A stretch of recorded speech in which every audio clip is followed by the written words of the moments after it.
professora Tabita aqui, começando mais uma aula de NBAZ. Gente, nós estamos aqui já na unidade 3, caminhando para as últimas aulas de NBAZ, o primeiro ano. Poxa vida, né? Quando vai chegando assim, próximo ao final, a gente já vai ficando com o coraçãozinho apertado, sim, senhor. Por quê? Porque a gente gosta demais da companhia de vocês, né? Então, a gente já quer deixar aqui um grande beijo, um grande abraço para todos os nossos alunos da mediação tecnológica espalhado por esse nosso estado maravilhoso e a todos os professores presenciais. Obrigada, porque vocês fazem total diferença nesse componente, né, galera? Sim. Por quê? Porque vocês têm uma vivência, vocês têm um amor pelo aquilo que vocês fazem aí dentro das suas propriedades. E nós estamos falando de quê? Essa aqui é a nossa aula 42, sim, 42.1. Nós estamos falando ainda, tá? Sobre codornas, exatamente. A coturnicultura, exatamente. Você que não sabia que você era chamado de coturnicultor ou coturnicultora, fique agora atento aí para nossas aulas. Vamos lá, nosso diretor? É isso aí. Gente, aula 42.1, coturnicultura, nós vamos falar sobre sanidade e reprodução. Em todas as aulas, desde que nós começamos, né, especificamente na parte de criações, nós enfatizamos a questão de ter um planejamento a priori, ou seja, conhecer bem a sua propriedade, para que tipo de instalações ela vai suportar, comportar. Se você tem aquilo que vocês têm, o desejo de criar, né, porque você planta, como o professor Jeff sempre coloca, né? Quem planta, quem cria também planta, né? Então, aquilo que você tem a expectativa de estar criando aí, ou que você já cria, há mercado, né? Então, tudo isso a gente foi colocando dentro das aulas, dando ênfase nas aulas. E a gente também falou muito sobre o que, professora? Deixa eu... nossa, só uma mãozinha aqui. Canetinha veio. A gente falou muito também sobre isso aqui, ó, sanidade, ou seja, a higienização, o cuidado com a sua criação. A gente viu que existem várias etapas, né, várias fases, por exemplo, a suinocultura, tem as creches, tem a parte de cria, recria. Então, todas essas fases, os cuidados com esse manejo desses animais, para que haja uma qualidade naquilo que você vai estar ofertando, independente se for corte, se for postura ou se for leite, né, produção leiteira, enfim, dependendo da criação que você está aí pensando ou já está trabalhando. Toda a higiene, todo o cuidado, questão de vacinação, tudo isso deve ser pensado e deve ter um manejo adequado e rigoroso, sim, senhor. Hoje nós somos o estado livre de febre aftosa, não é verdade? Mas a gente precisa estar atento a todos os cuidados, todas as etapas dessas criações. Porque se numa dessas fases você tiver um prejuízo quantitativo daquilo que você está criando, se houve uma doença, né, que chegou ali na sua criação e foi se disseminando rapidamente, para isso existem as vacinas, né? Mas existem situações inesperadas. A gente passou por uma situação como essa, né? A pandemia, pela Covid, né? 19, SARS-CoV-19. Então, há situações inesperadas também para as criações, certo? Vamos lá, então. A gente, nessa aula, vai falar, então, sobre as raças, sobre o manejo sanitário e nós vamos falar sobre o manejo reprodutivo, ok? Manejo sanitário e o manejo reprodutivo. Vamos, então. A habilidade para essa aula é a habilidade 5, tá? Mantenho a mesma habilidade aqui, porque são as duas aulas falando sobre a cotunicultura, questão a gente falou ali na aula 41 sobre as instalações, os sistemas de produção, não é? E agora a gente vai enfatizar aí a questão dessas raças e também vamos falar da questão dos manejos. Vamos então aqui falar sobre essas raças. Então, a codorna, normalmente a gente conhece essa mais acinzentada, né, que a gente chama aqui de japônica, tá? Mas existem várias espécies de codornas. Então, essa é a nossa intenção aqui, para que você se familiarize com algumas delas, tá bom? Na aula 41, a gente viu aí algumas, na descrição do vídeo, a gente viu ali algumas dessas raças, né? Então, nós temos aqui a japônica, nós temos a codorna gigante. Eu acho que colocaram esse copinho aqui para ter uma dimensão, né? Um pouquinho dela, enfim. Mas elas, vocês podem observar que elas têm o corpo delas mais alongado, não é? Do que a japônica, ela é já mais curvazinha. E essa aqui, elas são mais alongadas mesmo, tá? É a chamada codorna gigante. Aí nós temos a codorna qual-chique. Que linda, né? Realmente, ela é bem chique mesmo, bonitinha. E a codorna tibetã. Essa tibetã, ela parece aquelas galinhas choca, né? Não tem que elas ficam as peninhas todas arrepiadas? Pois é, é uma característica delas, né? Ela tem essas penagens mais arrepiadas. E a coloração do padrão dela também é diferente, que normalmente elas são mais acinzentadas. A gente vai ver outras que são mais coloridas. Mas essa tibetã, ela tem essa cor mais marrom, né? Marrom avermelhada, né? Enfim, e elas são bem ativas, tá? Aí nós temos aí a codorna spesh. Ai, que linda, muito bonita. Então ela tem essa coloração branca e preto, parte dorsal escura, né?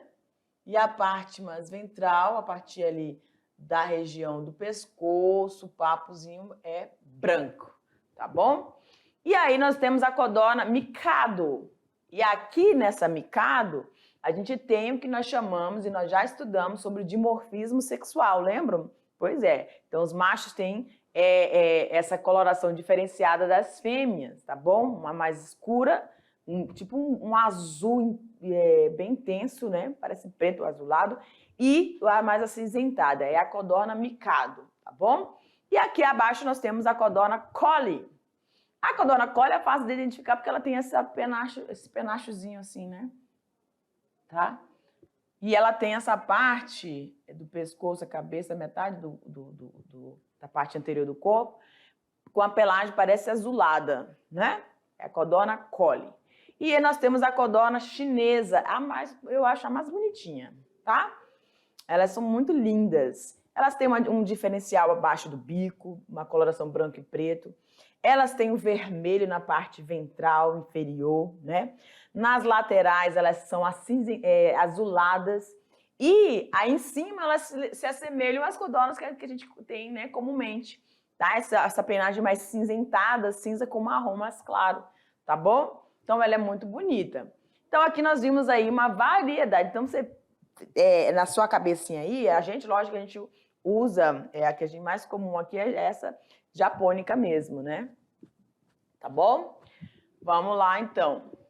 Como evitar doenças em sua criação de codornas? O que eu posso fazer ou quais são os cuidados, quais são as recomendações e os cuidados que eu, como coturnicultor ou coturnicultora, preciso ter para manter o meu sistema produtivo saudável, tá? Então, olha só, duas situações importantíssimas. Primeiro, a questão da higienização. Higienização de quê, professora? Do bebedouro, do comedouro, da cama, né? Lembram que a gente tem a caminha deles lá, tanto nas gaiolas quanto também nos sistemas que a gente coloca a criação embaixo, né? Você vai ter, a gente chama de piramidal, né? Eles ficam ali no chão, até os ovinhos elas põem ali no chão, a postura. Então, esse cuidado com essa cama, esse local onde eles estão, tá? Tudo precisa ser minuciosamente higienizado. Por quê? Vamos pensar aí nos nossos animais, os nossos petzinhos. Se você não tem aquele cuidado onde ele vai se alimentar, lavar, sempre que você for colocar a ração para ele, lavar aquele utensílio ali, né? Aquele receptor ali, para que você não tenha, porque o animal ele vai comer, ele vai salivar, né? Pode passar por atração, né, dos resíduos, pode vir uma barata, pode vir um roedor, não sei, né?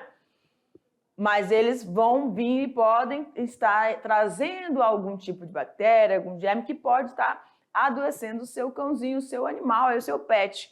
É a mesma coisa que com as criações. Você precisa também ter todo esse cuidado, esse trato, né, para que haja sempre animais saudáveis. E, obviamente, assim como nós, seres humanos, que nascemos, ao nascermos, já entramos num processo de quê? De vacinação, ou seja, nós somos estimulados desde pequenos a produzir anticorpos para nos defendermos de infinitas doenças, sejam virais, bacterianas, protozoários, né? Então a gente tem esse mesmo sistema no humano, a gente vai ter aqui também no sistema da criação e de codoras, e assim entre todas as outras criações, tá bom?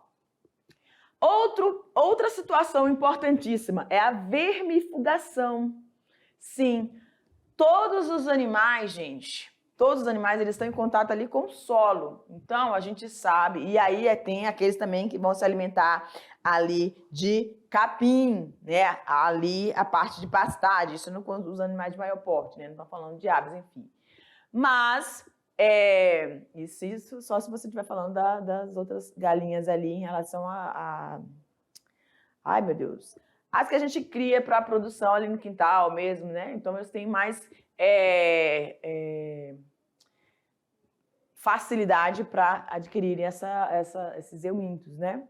Mas a vermifugação, ela tem que ser dada. Quando você pega um animalzinho, um pet, a primeira coisa que você faz, depois de 3 meses, você dá um vermífugo para que ele elimine, porque naturalmente ele vai produzir, né? Devido ao contato com o solo ali, tá bom? Então, são os 3 processos que você precisa priorizar: a higienização, a vacinação e a vermifugação. Vamos lá, em relação à higiene. Deverá ser observada a higiene sempre no início da criação.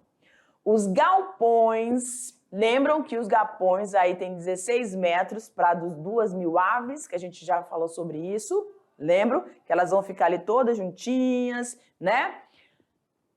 Esses galpões, eles precisam estar higienizados, utilizados e as gaiolas, até mesmo as mãos. Galera, o que está falando aqui? Os galpões, aqui está falando dos locais que você precisa ter essa higiene. Nos galpões, tá? Nas gaiolas e o manuseio. Sim. Quando você... aí entra a higiene pessoal. Quando você vai se alimentar, você não tem que... sua mãe, desde pequeno, você é orientada a isso. Lave as mãos antes de fazer qualquer tipo de refeição. Aí só um lanche, só um biscoitinho aqui, tem que ter. Por quê? A sua mão é um disseminador, né? Você pode ter pego em alguma situação ali que você pode estar carregando germes nas suas mãos. E aí, esses mesmos vão estar contaminando o ambiente ou o alimento que você está colocando ali para manipulação dessas aves ou para manipulação das gaiolas, enfim, tá? Para o manuseio dos ovos, tem que ter esse cuidado, essa higiene nas suas mãos e nos ambientes onde eles estão, seja na gaiola, né? Que aí a gente sabe que aí nas gaiolas você vai ter os snips ali para poder eles beberem a aguinha, né? Os comedouros, que também vão disponibilizar ali a raçãozinha. E aí você tem aquela coberturazinha no solo para você poder receber ali os ovos que vão, devido à declividade da própria gaiolinha, eles vão escorregar ali e vão ficar para você fazer recolher esses ovos. Então, todas essas etapas você precisa desse cuidado. Então, as mãos que manejam os animais devem estar sempre bem limpas para evitar doenças. Então, contato com essas aves, quando você vai fazer, está tendo algum estresse, alguma situação ali, você pode retirar, abrir a gaiola para retirar algum, né, indivíduo ali daquela gaiolinha. Então, nesse manuseio, você pode estar levando alguma doença para esses animais, tá bom? Que apesar de serem animais com uma certa rusticidade, ou seja, uma certa resistência, tolerância a mudanças climáticas, a infecções, mesmo assim, óbvio que você precisa ter esse cuidado, senão você não precisaria vermifugar e muito menos vacinar, mas é preciso, tá certo? Para que você não tenha perdas e assim diminua a sua produtividade. Tranquilo? As codornas, elas não toleram frio, umidade, por isso que elas ficam sempre bem unidinhas, né? Frio, umidade, correntes de ar e nem mesmo se molhar, pois podem se resfriar e morrer. Então, apesar de serem rústicas, mas elas têm algo inato nelas, né?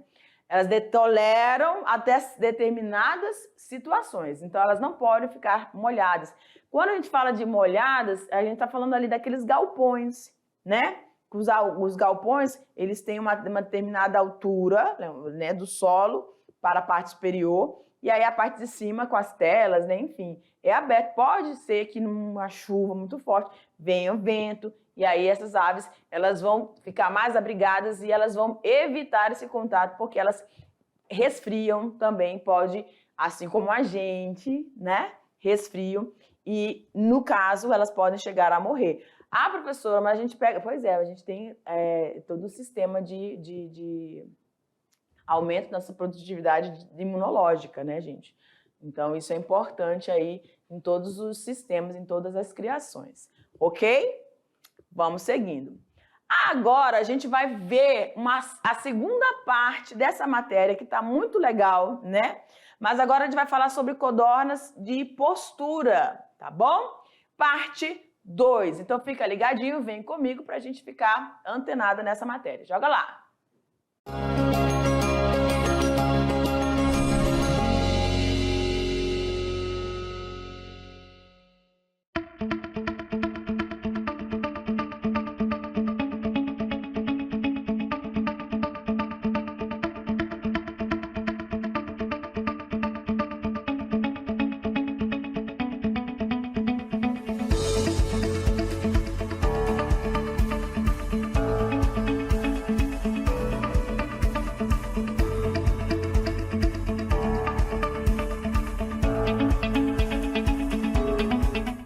Escolhemos o sistema vertical automatizado de codornas, né? Porque ele nos possibilita ampliar com menos mão de obra. A gente tem um descarte aqui de esterco de 3 em 3 dias, aumentando a sanidade das aves, cortando o ciclo da mosca. Temos todo o sistema de distribuição de água, que elas bebem em circuito fechado, evitando o contato com proliferação externa para o animal. Se eu vou utilizar um fármaco na água, um remédio, eu não tenho desperdício zero.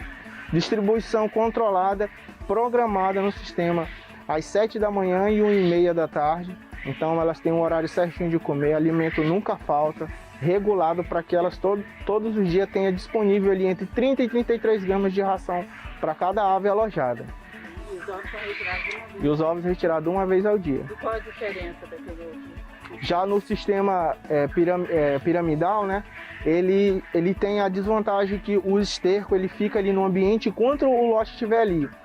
Aí logo, consequentemente, a proliferação de mosca e outros bactérias protozoárias que vá prejudicar a saúde do animal e também agrega ali no ovo, né, que vá possivelmente ao cliente, é mais perigoso.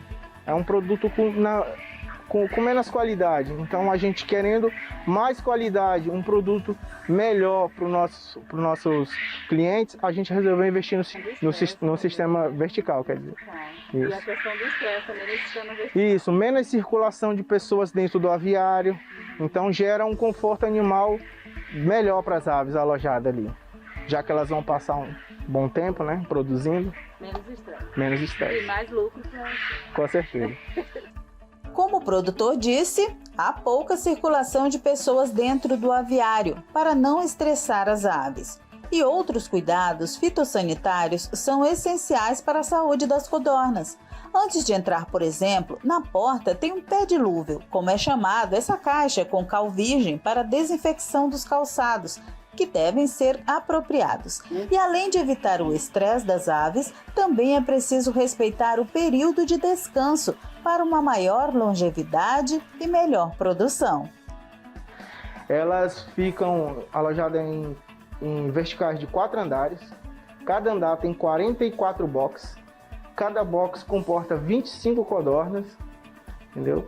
E os ovos elas iniciam a postura agora em torno das 13, 14 horas, vai até as 19 horas, e a coleta dos ovos é feita no dia seguinte, nas primeiras horas da manhã, na parte da manhã. Uma vez ao dia. Mas ela bota o ovo hoje e sai coletado no dia seguinte. Que a gente corta a luz dela às 19h30, né, para ela poder ter um ciclo de média 7 horas e meia de luz. Aí, para não atrapalhar o descanso da postura, a gente só coleta o ovo no dia seguinte. A gente deixa essa luminosidade até às 19h30, devido à observação já de 10 anos, 11 anos de trabalho nosso. Ela tem um metabolismo muito acelerado, na nossa opinião, mais acelerado que a da galinha de postura. Então, por a gente achar que o metabolismo dela é muito acelerado, a gente dá esse descanso de hora-luz para ela, das 19h30 até a luz natural do dia seguinte. Aí, a gente tem uma qualidade de ovos maior e uma longevidade animal bem maior. Porque hoje em dia os cotonicultores têm um uso da ave, né, em torno de 1 ano e 2 meses, 1 ano e 3 meses. Com essa não indução de luz forçada durante o período da noite, a gente está conseguindo utilizar ela 1 ano e 4, 1 ano e 5 meses.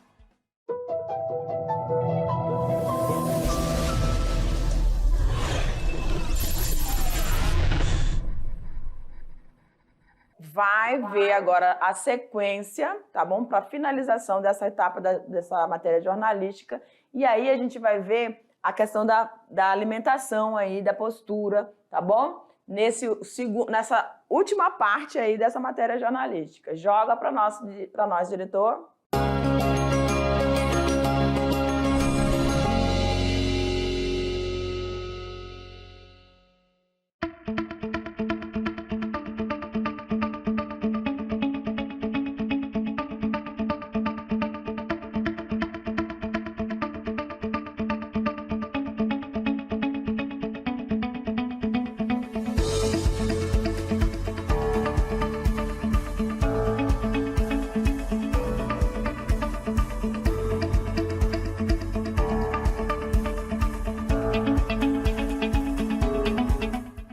A fim de monitorar a saúde das aves, uma atividade preventiva resume-se na observação criteriosa da plumagem e pernas das aves. Ao menor sinal de qualquer ferida ou modificação perceptível na aparência, coloração das aves, deve-se separar o animal sintomático dos demais.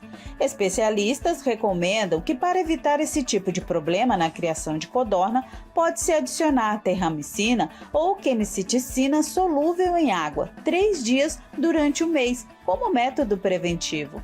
Caso as medidas de higiene não sejam atendidas, diversas doenças podem acometer a criação de codornas.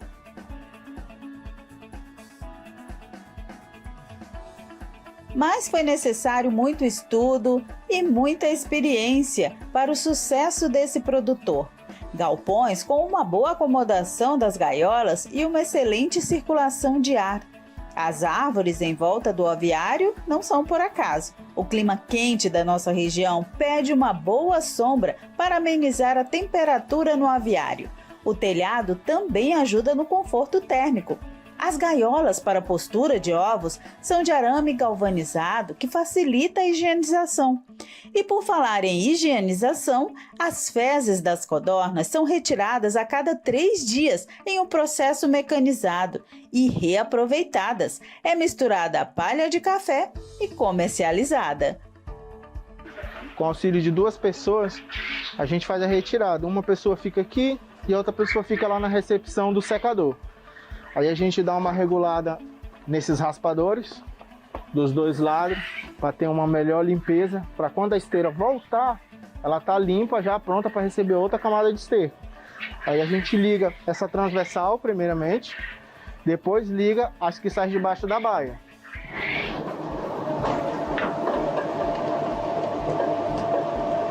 Aí o esterco vem, as esteiras vem passando e vem sendo raspado aqui e cai nessa esteira.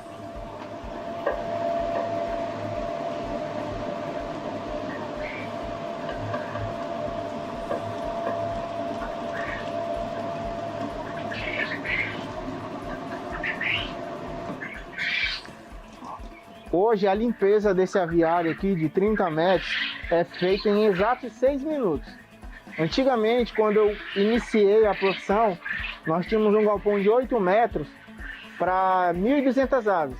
A gente levava em cerca de 4 a 5, às vezes até 6 horas para fazer toda a limpeza das gaiolas, tirar o esterco, raspar, colocar uma caminha nova e colocar no lugar. Hoje, para 12.000 aves, a gente faz a limpeza em exatos 6 minutos. E com muito mais qualidade do que antigamente, quando era feito manualmente. Mais rápido, mais higiênico, entendeu? E mais prático para quem trabalha. Menos mão de obra, né? O esterco todo retirado aqui do aviário é levado para o secador. Lá no secador ele é movido a lenha, né? Faz o fogo debaixo dele, seca o esterco. E esse esterco leva mais ou menos de 2 a 3 dias para secar por inteiro, tirar toda a umidade da urina dele e a amônia que fica. A gente mistura ele com palha de café e direciona aos produtores de hortaliça, entendeu? E o pessoal utiliza ele para fazer adubação para a produção de hortaliças para vender nos comércios. Hoje tem faturamento aqui na aviária, além dos ovos, da codorna? Tem a produção do faturamento com esterco, que a cada 3 dias, uma retirada, que a gente fala, né? A cada uma retirada, ele nos gera aqui 250 quilos de esterco seco e empacotado. Ou seja, toda semana eu tenho disponível para venda 500 quilos de esterco. Bem, esses foram alguns esclarecimentos sobre a postura da codorna. Saiba mais com o professor.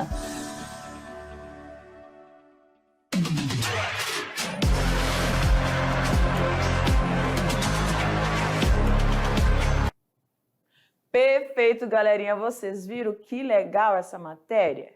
Então, olha aí, a gente pode tirar desses vídeos várias, né, sugestões e aquilo que esse produtor ele acabou tendo de benefício. Vocês viram aí, com essa automatização das esteiras para fazer essa higienização dos recipientes, onde ele tem cria essas aves de postura. Então, a cada quantos dias? 3 dias é coletado, eles colocam isso nesse sistema de automatização e aí esse esterco vai indo para aquela máquina, vai passar por um período de secagem. Então, galera, ele disse que teve uma economia aí, né? Ficava fazendo isso de 4 a 5 horas do tempo dele para fazer toda essa limpeza. E agora ele faz em 6 minutinhos. Óbvio que isso aí é um maquinário, né? Tem um custo em relação a isso. Mas também tem um ótimo benefício. Por quê? Além da criação de postura, que ele tem ali na sua propriedade, né? 11 anos já fazendo esse trabalho, gente. Passou por algumas situações difíceis, sim, mas agora ele está conseguindo muito lucro, né? Está conseguindo manter a sua cotonicultura saudável e ainda tem uma outra renda que é com esse esterco, a produção de esterco que ele oferece, né, no mercado para aqueles horticultores, né, que trabalham aí com a questão dessas horticulturas, tá bom? Então, galera, olha como é que eu consigo, como a gente falou nas aulas anteriores, né? Dependendo do sistema que eu vou optar dentro da minha propriedade, qual é o foco da minha criação, eu posso ter também outros, vamos dizer, vou colocar aqui como subprodutos que acabam me oferecendo outras rendas, né? A partir dessa mesma criação. Então, a gente precisa ficar atento. Para isso, galera, ele teve que investir e muito na questão de quê? Da sanidade daquela criação, tá bom? Então, vamos continuando aqui na nossa aula, nosso diretor. Vamos lá. Então, outra coisa muito importante que a gente falou, a higiene é importante, aí a gente nesse vídeo viu, né, que a retirada dessas fezes do local, ele falou ali de 2 sistemas, não foi? O dele que é o sistema vertical, tá bom? onde você tem vários boxes, né, que ele falou ali. Hoje ele tem mais de 4.000 aves, né, no seu aviário ali, mas ele começou com 1.500, não foi? Um sistema aí de um galpão de 8 metros. Então, vai aumentando a produção, vai qualificando, vai dando para dar uma investida, né, naquele ambiente e na produção, tá bom? A higiene é importante, mas a vacinação também, porque existem doenças que acometem essas aves, tanto as codornas quanto os frangos, enfim, né? As galinhas caipiras, enfim. E uma, né, mais, vamos dizer assim, letal, é a questão da Newcastle, né? Que a gente já falou quando a gente estava falando sobre as galinhas, tá bom? Essa doença Newcastle é aquela que vai afetar no sistema respiratório, trazendo prejuízo também, né, no sistema nervoso. E essas aves podem realmente vir a óbito rapidamente, tá bom? Então, olha aqui que diz o nosso texto no slide. As codornas deverão ser vacinadas contra as doenças Newcastle e coriza. A primeira deve ser aplicada aos 21 dias, tá bom? Deixa eu mudar meu pincel aqui. Vou usar um verdinho agora. Deixa eu ver se pegou. 21 dias de idade, eles já precisam receber essa vacinação, tá? A segunda dose deverá ser dada aos 45 dias de idade. A vacina é do tipo vírus morto e é oleosa, tá? Muitas das nossas vacinas, elas têm essa oleosidade, né? Ela é injetada via músculo no peito, tá? Nessa regiãozinha aqui, eles recebem essa injeção, né? Tanto nos 21 dias e também aos 45 dias de vida. Esses cuidados, por exemplo, para aqueles que vão ser os criadores e vão vender para que a pessoa que vai comprar vai decidir se ela vai usar para corte, vai usar para postura, né? Que a gente já falou da questão aí do corte, que não é tão bem vinculada aí, não é tão oferecido, mas é realmente a produção de postura no caso dos ovos, tá bom? Mas os cuidados precisam ser para ambos, tá certo? Então, a vacina dessas duas, Newcastle e a coriza, são fundamentais aí, e a gente tem esses períodos. A vermifugação. Aos 30 dias de idade, é necessário se vermifugar através das rações. Olha que interessante, né? Com drogas à base de mebendazole, sendo necessário se renovar uma semana após. Então, você deu a primeira semana, depois após uma semana, 7 dias, você dá uma outra dose, né? E isso você vai misturar isso aí, esse mebendazole, à ração desses animais que já estão aí com 30 dias de idade. Perfeito? Para que você tenha esses animais sempre bem saudáveis, certo? Esta dose deverá ser em dobro se for comparada com a das galinhas, né? Devido ao porte desses animais, tá? Atenção, galera! Atenção para quê, professora? O local onde as codornas produzirão deve ser, preste atenção, mantido seco, bem ventilado, sem acontecer oscilações de temperatura, que deve estar entre os 10 e os 16 graus Celsius, com uma umidade de 75 a 80, tá? Galera, isso a gente falou aqui na questão da postura, né? Essa manutenção dessa temperatura aí. Quando essas aves elas estão ali já adultas, né? Ou seja, para corte, enfim, você precisa ter o cuidado com a manutenção e observando a nossa região. A gente falou ali que elas não gostam de frio, mas o lugar precisa estar arejado, bem ventilado, para manter uma temperatura amena, tá? Amena para essas aves ali principalmente aí nessas gaiolas, que elas estão ali, várias delas, apesar de serem de pequeno porte, você poder colocar muito mais do que 5, como no caso das aves, das galinhas, mas mesmo assim você precisa ter uma ventilação, uma aeração para que esses animais não padeçam de calor. O bem-estar aqui, vocês viram que o nosso produtor ali da matéria, ele teve cuidado com várias situações, né? O pé dilúvio, a questão da arborização ao redor, né, do seu aviário, para que mantenha uma temperatura satisfatória, que amenize o estresse dessas aves, tá? Barulhos, né? Uma pessoa só vai lá, e aí tem a questão de eles darem um tempo de repouso para essas aves, né? Mesmo quando eles fazem a postura, só vão recolher lá no outro dia para não atrapalhar o período de descanso desses animais. Então, todos esses cuidados com a temperatura, com a questão da umidade, com os ruídos, a convivência, a manipulação com esses animais, tudo isso vai fazer com que a sua produção tenha essas interferências ou não e seja melhor ou não, tá bom? Vamos seguindo aqui. Manejo reprodutivo. Após o 21º dia, o macho tem uma plumagem do peito lisa, enquanto as fêmeas surgem pintas de cor de chumbo, tá? E pretas. Além disso, quando adulto, o macho chega a pesar 70 a 100 gramas. As fêmeas de 70 a 80. Então, elas são menorzinhas, né? Mais levezinhas, tá bom? O acasalamento pode ocorrer durante o ano inteiro se dá na proporção de um macho para 5 fêmeas, como o professor Jefferson destacou aqui na sua criação, né? O macho deve ficar 12 horas com a fêmea, depois é isolado 24 horas para em seguida se acasalar com outras fêmeas. Então tem que ter esse período de descanso. Ele fica 12 horas ali, beleza, namorou, agora tem que ter um descansozinho para cobrir as outras fêmeas. Tudo bem? Então, esses é o olhar, né, do dono sobre a sua criação, que tem que estar sempre atento.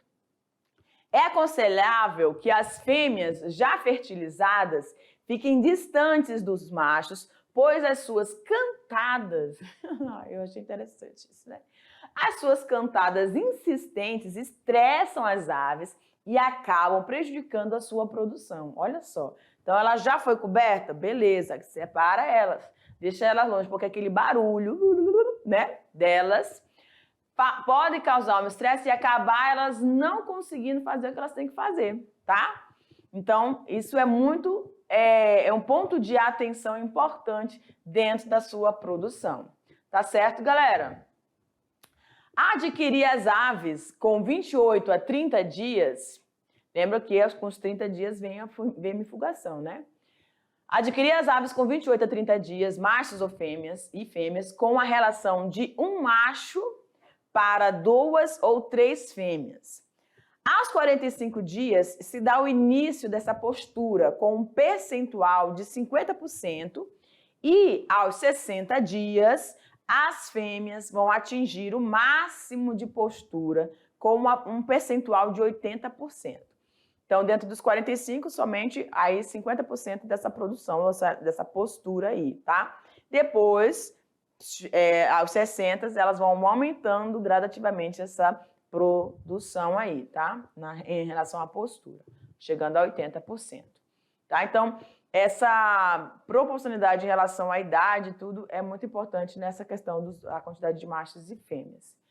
Uma ave em postura regular, uma ave em postura regular põe em média 28 ovos ao mês, uma só, tá? Aos 12 meses, há uma queda dessa produção e as fêmeas deverão ser vendidas e substituídas. Introduzir no seu plantel as substitutas destas aves para que assim possa continuar o ciclo de produção. Então, galera, olha aqui para mim. Esse produtor no vídeo, ele teve um ganho a mais com todos esses cuidados, né? Então, você também vai se identificando e você vai fazendo algumas experiências para fazer com que esse período desse ciclo aí possa se prolongar um pouquinho mais e você tenha uma maior produtividade. Mas a gente vai parando aqui e eu te aguardo para a nossa revisão, tá bom? Te aguardo lá. Beijo!